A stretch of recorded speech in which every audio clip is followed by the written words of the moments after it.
Let's do some personality profiling and talk about the psychology behind this cheating scandal and how it might connect to the supposed narcissistic collapse that's going on. So I've worked with a lot of executives, including heads of HR, and I've noticed that certain personality types are drawn to certain jobs. And I've noticed that a lot of heads of HR, not all of them, but a lot of them tend to be covert narcissists that are like Karens, that are always talking about the rules and reinforcing the rules and are kind of judgmental and tend to be kind of gossipy, which they're not supposed to. Why? Because the rules don't apply to them. Yes, they reinforce rules that don't apply to them, as we can see here. It's one of the reasons they tend to not like me. I see through their bullshit. Well.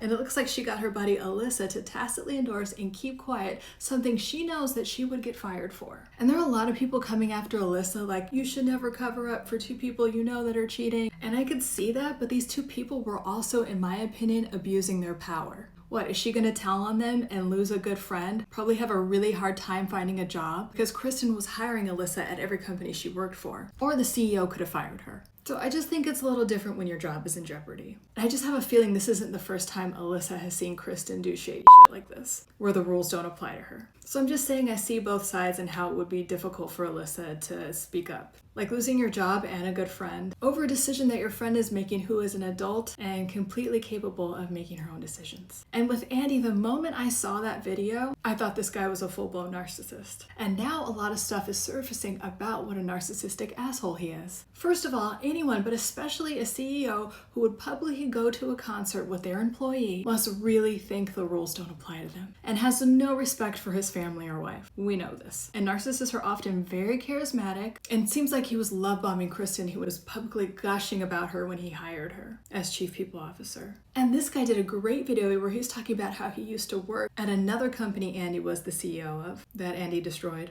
where he allegedly convinced lower level employees to basically invest their life savings into this company. And like all narcissists, he was very charismatic and very convincing, only to run the company into the ground and have everyone lose their jobs and any of the money that the employees invested in the company gone. And the amount of empathy or responsibility Andy took, none. And then another huge indicator of his narcissism is his public statement / apology letter, in which he attempts to gaslight, blame shift, and reality distort as if he's a victim. I'm not going to read the whole thing, but this is the kicker. Also, I want to express how troubling it is that what should have been a private moment became public without my consent. I respect artists and entertainers, but I hope we can think more deeply about the impact of turning someone else's life into a spectacle. And then he ends the letter on a bizarre note, quoting a Coldplay lyric, "Lights will guide you home and ignite your bones, and I will try to fix you."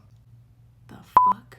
There's no fixing someone that doesn't want to be fixed, never takes responsibility for their behavior, and attempts to be a consummate victim. Sir, just a reminder, you are at a public concert where not only does everyone have a camera, there are tons of recording equipment everywhere. What the fuck did you think was gonna happen? In this day and age, and this is something I tell all of my clients, you have to assume that you are always on camera. The moment you step out of your door, you have to assume that you are always on camera. And he has to know this. So again, this is a blatant display of how Andy really doesn't think the rules apply to him. And this is where the narcissistic collapse comes in, because in the past, it seems like he's gotten away with a lot of shit and a lot of abuse of power. And narcissists thrive on lies, cheating, secrecy, and reality distortion, aka rewriting of history. But we live in a day and age where technology makes it very difficult to not be honest, especially when there's a camera that has recorded your exact actions. There's no gaslighting, reality distortion, or blame shifting that's getting you out of that. So hence with the narcissistic collapse, narcissists are getting their spot completely blown up and put in positions where they absolutely have to take responsibility for their behavior and where they're experiencing a lot of shame and guilt because of that. Narcissists hate taking responsibility for their behavior. They do anything to avoid it. And you know what? It wasn't long ago that we didn't have access to recording devices like this. And narcissists got away with a lot more of their abusive behavior. If we wanted to record something, we had to use devices that look like this. That's not that stealth or that effective. And then you'd have to go to Kinko's and print like 1,000 flyers to attempt to expose someone like this. But not that long ago, there was no way to expose a narcissist to this degree in a matter of minutes. Hence the narcissistic collapse. Okay, this part of the video is for Megan, Andy's wife. Girl, Thank God you were getting this man out of your life. Sometimes if we're in a situation we know we're not supposed to be in, but we don't get out of it, the universe will be like, fine, I'm gonna help move this along. It's gonna sting a little bit, but I'm gonna get you out of this. You deserve someone that would never put you or your family in a situation like that. You deserve to be with someone where you always feel safe, secure, loved, and taken care of. Oh, but you don't know their situation? Okay, let's think of an exaggerated situation because a lot of people cheat. Maybe they had an understanding or an open marriage. You still don't take the person you're having an affair with to a concert. It's not like they were sitting in the corner of some dark jazz club. Anyway, look at me, I'm getting worked up.